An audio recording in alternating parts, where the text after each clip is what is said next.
High friends, welcome to Sam's kitchen. Friends, बऱ्याच वेळा काय होतं की ना टिफिनला त्याच भाज्या खाऊन अगदी लहान काय मोठे सुद्धा कंटाळतात बरं का. आणि त्यात काय आहे ना, आता थंडी आहे त्यामुळे काय झालंय की थंडीत बऱ्याच भाज्यांची व्हरायटी असते.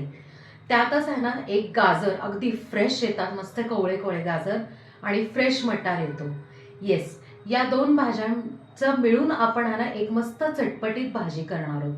ती आहे गाजर आणि मटारची मस्त चटपटीत अशी भाजी. फक्त 5 मिनिटात होणारी आहे, त्यामुळे थोडासा बदलही होतो टिफिनमध्ये आणि थोडी चवही येते. सो नक्की ही भाजी करून बघा आणि मला कमेंटमध्ये सांगा. 3, 2, 1. थंडी विशेष आपण आहे ना गाजर आणि मटारची भाजी करणार आहोत.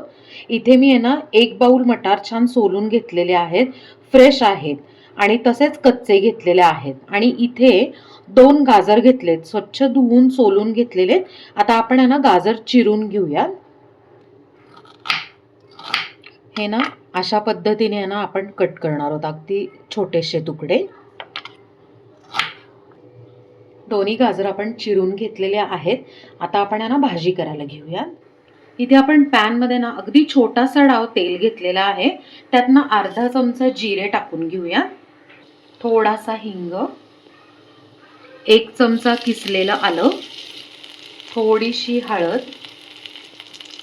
आलं छान फ्राय करूयात, म्हणजे काय होतं ना की कच्चेपणा सगळं निघून जातो. आता आलं छान आपण फ्राय केलं, त्यात ना आपण कट केलेलं जे गाजर आहे ना ते घालूया, मटार. आता हे फोडणीमध्ये छान मिक्स करूया. त्यात आता चवीप्रमाणे मीठ. आणि आता हे जे गाजर आणि मटार आहे ते कच्चं आहे ना, ते शिजण्यासाठी अगदी थोडंसं पाणी घालूया. आता लो फ्लेमवर झाकण ठेवून एक 3 ते 4 मिनिटं आपण शिजवून घेऊया. 3 मिनिटं झालेत, आपण यांना जस्ट चेक करूया. आता ना गाजर आपलं शिजलंय का बघूयात आपण. अगदी ना थोडंसं शिजायचं बाकी आहे. 1 ते 2 मिनिटं परत आपण यांना झाकण ठेवूया. 1 मिनिट झालं, आपण चेक करूया. आपण आता चेक करूया गाजर झालंय का. हो, मस्त शिजलंय आपलं गाजर. आता यात ना आपण 1 चमचा आहे ना सब्जी मसाला टाकत आहोत.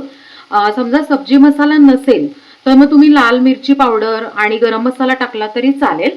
आणि त्यातच आपण आहे ना आता कसुरी मेथी टाकलेली आहे आणि थोडंसं लाल मिरची पावडर पण टाकून घेतलेली आहे. आता मिक्स करून घेऊया.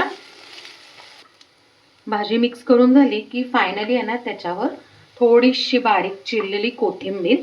आणि आता काय करायचं, मिक्स करून घ्यायची, गॅस बंद करायचा आणि अशा पद्धतीने आपली भाजी तयार आहे. आपण ती सर्व करून घेऊयात. फ्रेंड्स, थंडी विशेष मस्त अशी चटपटीत गाजर आणि मटारची भाजी इकडे तयार आहे आणि आपण ती इकडे सर्व केली आहे. तुम्ही पोळी, फुलका कशावरही खाऊ शकता. इनफॅक्ट ह्या ना कुठल्याही खिचडीबरोबर किंवा भाताबरोबर सुद्धा साईड डिश म्हणून खूप मस्त लागते.